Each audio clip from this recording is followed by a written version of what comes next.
Price எல்லாம் நாள் 123 தியான பகுதி 1 சாமுவேல் 12ஆம் அதிகாரம் மற்றும் 13ஆம் அதிகாரம். 12ஆம் அதிகாரத்தை வாசிப்போமானால் அதில் சாமுவேல் இஸ்ரவேல் ஜனங்களை நோக்கி, நீங்கள் எனக்கு சொன்னபடி எல்லாம் உங்கள் சொற்கேட்டு ஒரு ராஜாவை ஏற்படுத்தினேன். நான் கிழவனும் நரைத்தோனுமாய் இருக்கிறேன். என் குமாரர் உங்களோடு இருப்பார்கள். இது ராஜாவானவரும் உங்களுக்கு முன்பாக சஞ்சரித்து வருகிறார் என்பதாக சொல்லுகிறார். மேலும் அவர், நான் யாருடைய எருதை எடுத்துக்கொண்டேன், யாருடைய கழுதை எடுத்துக்கொண்டேன், யாருக்கு அநியாயம் செய்தேன், யாருக்கு இடுக்கண் செய்தேன், யார் கையில் பரிதானம் வாங்கி கொண்டு கண்சாடியா இருந்தேன் சொல்லுங்கள் என்பதாக இஸ்ரவேல் ஜனங்களிடத்தில் கேட்கிறார். இஸ்ரவேல் ஜனங்களோ, நீர் எங்களுக்கு அநியாயம் செய்யவும் இல்லை, எங்களுக்கு இடுக்கண் செய்யவும் இல்லை, ஒருவர் கையிலும் ஒன்றும் வாங்கவும் இல்லை என்பதாக சொன்னார்கள். அப்படி என்றால் சாமுவேல் தீர்க்கதரிசி பிறருக்குரிய எந்த ஒரு பொருளையும் அபகரித்துக் கொள்ளாமல், யாருக்கும் அநியாயம் செய்யாமல், பரிதானத்தின் பக்கம் சாயாமல், உண்மையாய் ஒரு நீதி உள்ள நியாயாதிபதியாய் செயல்பட்டு இருக்கிறார். சாமுவேலுடைய நல்ல சாட்சியான வாழ்க்கையை நம்மால் பார்க்க முடியும். மேலும் சாமுவேல் இஸ்ரவேல் ஜனங்களை நோக்கி,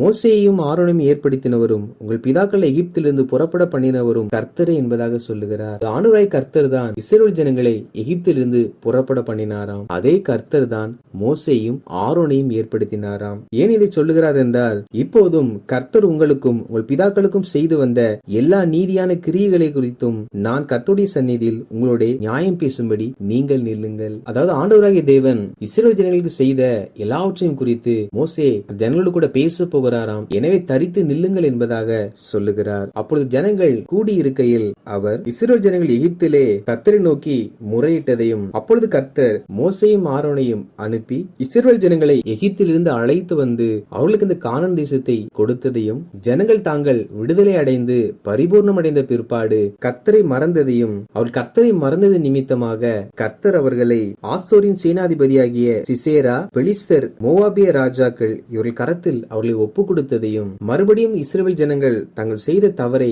கர்த்தரிடத்தில் அறிக்கையிட்டு நாங்கள் கர்த்தரை விட்டு விலகி பாகாலையும் அஸ்தரோத்தையும் சேவித்ததனால் பாவம் செய்தோம், இப்பொழுது எங்கள் சத்துருக்களின் கைக்கு எங்களை ரட்சியும், இனியுமை சேவிப்போம் என்பதாக அவர்கள் மன்றாடி ஜெபித்ததையும், அப்பொழுது கர்த்தர் எருபாகாலையும் பேதானையும் எப்தாவையும் சாமுவேலையும் அனுப்பி இஸ்ரவேல் ஜனங்களை அவர்கள் சத்துருவின் கைக்கு நீங்களாக்கி ரட்சித்ததையும் குறித்து சாமுவேல் இஸ்ரவேல் ஜனங்களுக்கு சொல்லுகிறார். மேலும் அம்மோன் புத்திரரின் ராஜாவாகிய நாகாஸ் இஸ்ரவேல் ஜனங்களுக்கு எதிராய் வரும்பொழுது அவர்களோ எங்களை ஆள ஒரு ராஜா வேண்டும் என்பதாக கேட்டுக்கொண்டார்கள்.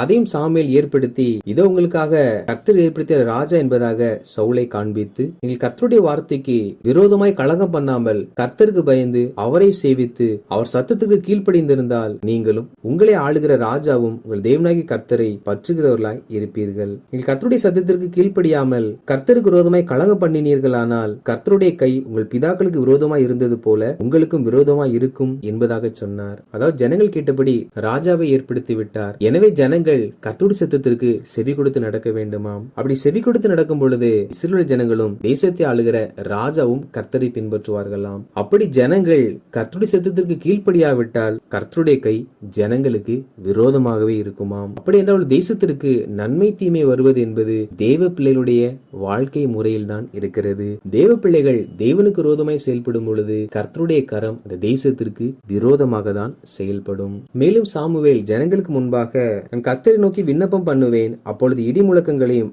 மழையும் கர்த்தர் கட்டளையிடுவார் என்று சொல்லி கர்த்தரை நோக்கி விண்ணப்பம் பண்ணினார். அப்பொழுது கர்த்தர் இடி முழக்கங்களையும் மழையையும் கட்டளையிட்டார். இது நிமித்தமாக ஜனங்கள் கர்த்தருக்கும் சாமுவேலுக்கும் பயந்து, நாங்கள் செய்த எல்லா பாவங்களோடும் ஒரு ராஜா வேண்டும் என்று கேட்ட இந்த பாவத்தையும் கூட்டிக் கொண்டோம் என்று சொல்லி நாங்கள் சாகாதபடிக்கு எங்களுக்காக விண்ணப்பம் பண்ணும் என்று சொல்லுகிறார்கள். அப்பொழுது சாமுவேல், பயப்படாதிருங்கள், ஒரு முழு இருதயத்தோடு கர்த்தரை சேவியுங்கள், கர்த்தரை விட்டு விலகி போவாதீர்கள் என்பதாக ஜனங்களுக்கு சில ஆலோசனை சொல்லுகிறார். மேலும் சாமுவேல், நான் உங்களுக்காக விண்ணப்பம் செய்யாதிருப்பேனாகில் கர்த்தருக்கு விரோதமாக பாவம் செய்கிறவனாய் இருப்பேன் என்பதாக சொல்லுகிறார். அதாவது சாமுவேல் அவர் இஸ்ரவேல் ஜனங்களுக்காக ஜெபிக்காவிட்டால் அவர் பாவம் செய்கிறவராய் இருப்பார் என்பதாக சொல்லுகிறார். அப்படி என்றால் தேவ பிள்ளைகளாகிய நாம் பிற ஜனங்களுக்காக ஜெபிக்காவிட்டால் அது தேவ சமூகத்தில் தேவனுக்கு விரோதமான பாவமாய் இருக்கிறது.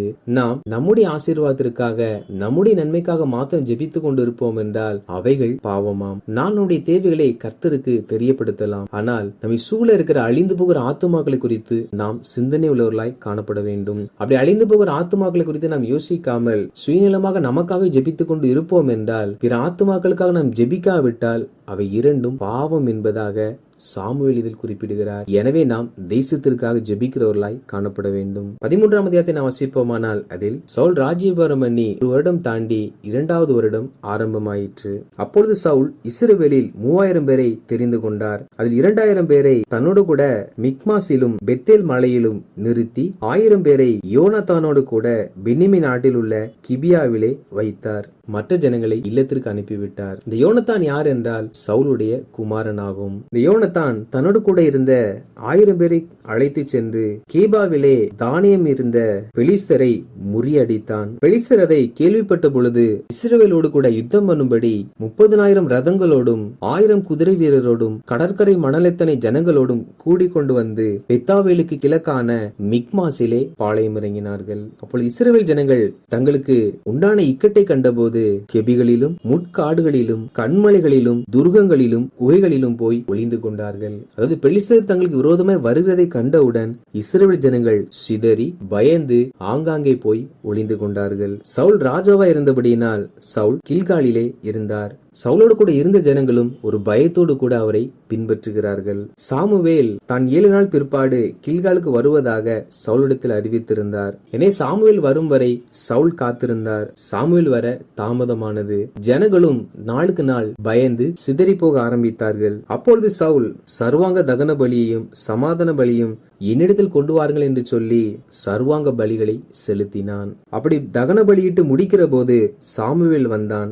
செய்த காரியம் என்ன என்பதாக சொல்லி சவுலை சாமுவேல் கடிந்து கொண்டார். அப்பொழுது சவுல், நீர் வர தாமதித்ததினால் நான் பலியிட்டேன் என்பதாக சொல்ல சாமுவேல், புத்தீனமாய் செய்தீர், உம்முடைய தேவனாகிய கர்த்தர் உமக்கு விதித்த கட்டளையை கை கொள்ளாமற் போனீர் என்பதாக சொன்னார். சாமுவேல் வர தாமதித்தது, அதனால் தானே சவுல் பலி செலுத்தினார். இது என்ன தவறு என்பதாக நமக்கு நினைக்க தோன்றலாம். ஆனால் அக்கால முறைமைகளின்படி ஆசாரியனும் தீர்க்கதரிசிகளும் மாத்திரமே தெய்வ சமூகத்தில் பலி செலுத்த வேண்டும். சவுலோ சாமுவேல் வர தாமதித்த பொழுது இவர் தானே முன் வந்து அந்த பலியை செலுத்தினார். எனவேதான் சாமுவேல் சவுலை கடிந்து கொண்டார். இதன் விளைவு என்னவென்றால், மேலும் சாமுவேல் சொன்னார், இப்போதோ உம்முடைய ராஜ்யபாரம் நிலை நிற்காது. கர்த்தர் தம்முடைய இருதயத்துக்கு ஏற்ற ஒரு மனுஷனை தமக்கு தேடி அவனை கர்த்தர் தம்முடைய ஜனத்தின் மேல் தலைவனாய் இருக்க கட்டளையிட்டார். கர்த்தர் உமக்கு விதித்த கட்டளையை நீர் கை கொள்ளவில்லையே என்று சொன்னார். தேவன் தான் சவுலை ராஜாவாக ஏற்படுத்தினார்.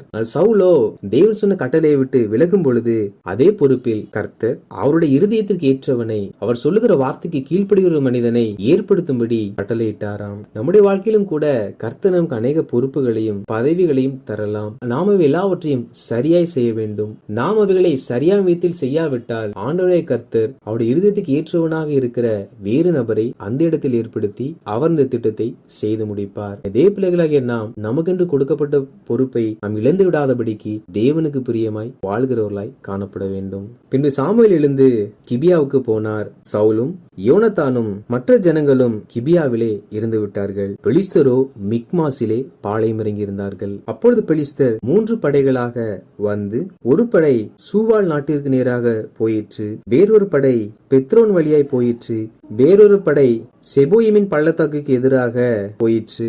பெலிஸ்தருடைய திட்டம் என்னவென்றால், இஸ்ரவேல் ஜனங்கள் யாரும் பட்டயத்தை ஆகிலும் ஈட்டி ஆகிலும் உண்டு பண்ணாதபடிக்கு பார்த்து கொள்ள வேண்டும் என்று சொல்லி தேசத்தில் உள்ள எல்லா கொள்ளர்களையும் அவர்கள் கைப்பற்றினார்கள். இஸ்ரவேல் ஜனங்களோ கொழு விரும்புகளையும் மண்வெட்டிகளையும் கோடரிகளையும் கடப்பாறைகளையும் தீட்டி கூர்மையாக்குவதற்கு பெலிஸ்தரிடத்தில் தான் போக வேண்டிய ஒரு சூழ்நிலைக்குள்ளாக தள்ளப்பட்டார்கள். அந்த நாட்களில் சவுலுக்கும் அவன் குமாரனாகிய யோனத்தானுக்குமே அன்றி ஜனங்களில் ஒருவர் கையிலும் பட்டயமும் ஈட்டியும் இல்லாதிருந்ததாம். இதில் பட்டயம் என்பது எதை காண்பிக்கிறது என்றால் தேவனுடைய வசனமாகும். நம் வாழ்கிற பூமி என்பது ஒரு யுத்த களம். நமக்கு எதிராளியாகிய பிசாசானவன் நம்மோடு கூட நாளுக்கு நாள் நேரடியாகவும் சில மனிதர் மூலமாகவும் யுத்தம் செய்து கொண்டேதான் இருப்பான். நாம் அதை ஜெயிக்க வேண்டும் என்றால் நமக்கு ஆவியின் பட்டயமாகிய வசனத்தின் வெளிச்சம் தேவை.